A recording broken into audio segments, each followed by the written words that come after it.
Hi, welcome to NVIDIA. Nvidia एक ऐसी company जिसका पहला प्रोडक्ट ही पूरी तरह से फेल हो गया। एक ऐसी कंपनी जिसके पास इतना भी कैश नहीं था कि वह 30 दिन तक सरवाइव कर सके, और दूसरी तरफ इसके कॉम्पिटिटर इंटेल प्रत्येक क्वार्टर में $5 बिलियन से ज्यादा का रेवेन्यू जनरेट कर रहा था। फिर कुछ ही सालों बाद एनवीडिया ऐसा क्या करती है कि आज के समय में कंपनी की वैल्यू 4.3 ट्रिलियन से ज्यादा हो गई है, और यह नंबर इतना ज्यादा बड़ा है कि आज के समय में यूके, फ्रांस, इटली, यहाँ तक कि रशिया की जीडीपी से भी ज्यादा बड़ा है। ये सब देखने के बाद मन में एक सवाल तो जरूर उठता है कि आखिर जो कंपनी जिसके पास 30 दिन का सर्वाइवल भी नहीं था, कैसे आज दुनिया के 180 देशों की जीडीपी से ज्यादा एक कंपनी की वैल्यू हो चुकी है। सब कुछ समझेंगे हम इस वीडियो के अंदर, तो चलिए शुरू करते हैं बिना किसी देरी के।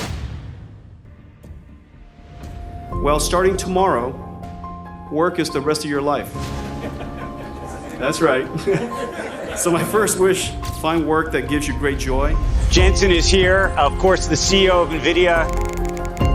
This is the clear winner of every winner. Nvidia आज के समय में Microsoft, Meta, chat GPT, Tesla जैसी बड़ी कंपनियों को अपना चिपसेट सेल करती है। लेकिन शुरुआत में एनवीडिया को बहुत सारे चैलेंजेस का फेस करना था। शुरुआत के दिनों में यह इतना आसान नहीं हुआ करता था। एनवीडिया की शुरुआत 1993 में 3 engineer Jensen Huang, Chris Curtis Priem द्वारा मिलकर किया गया था। इन्होंने देखा कि 90s के समय में कंप्यूटर बहुत महंगे और बहुत बल्कि हुआ करते थे। इनमें किसी भी प्रकार का विजुअल या एंटरटेनमेंट पर फोकस ही नहीं किया गया है। इन्होंने एक साथ मिलकर एक विचार बनाया कि क्यों न ऐसा ग्राफिक डिजाइन किया जाए जो कि कंप्यूटर को विजुअल को अच्छी तरह से शो कर सके। इसी को ध्यान में रखते हुए एनवीडिया ने 1995 में अपना first product graphic acceleration NV1 को लॉन्च किया।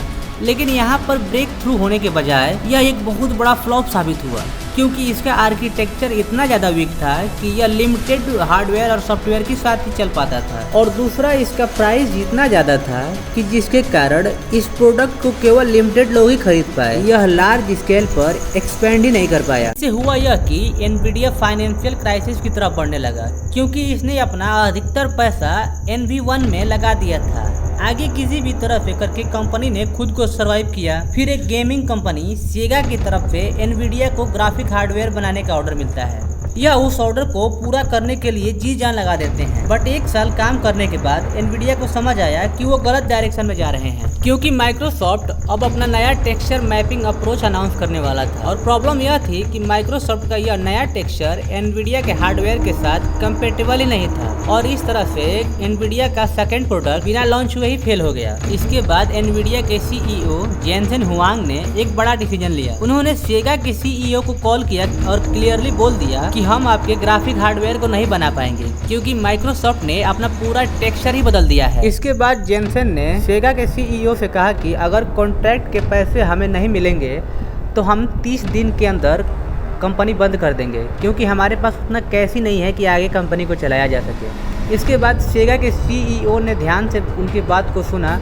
और उस कॉन्ट्रैक्ट के हिसाब से उनको $5 मिलियन दे दिया। और यही वो समय था जब एनवीडिया का ब्रेक थ्रू हुआ, और इसी वजह से आज भी कहा जाता है कि सेगा ने एनवीडिया की डूबती हुई नौका को बचाया है। फिर समय आता है 1997 का, जिसमें एनवीडिया ने अपना न्यू ग्राफिक कार्ड को लॉन्च किया, जिसका नाम था रीवा 128। और इसकी सबसे बड़ी खासियत यह थी कि यह 2D और 3D दोनों ग्राफिक के लिए एक ही चिप का प्रयोग करता था, जब उस वक्त तक इसके लिए अलग अलग GPU का प्रयोग किया जाता था।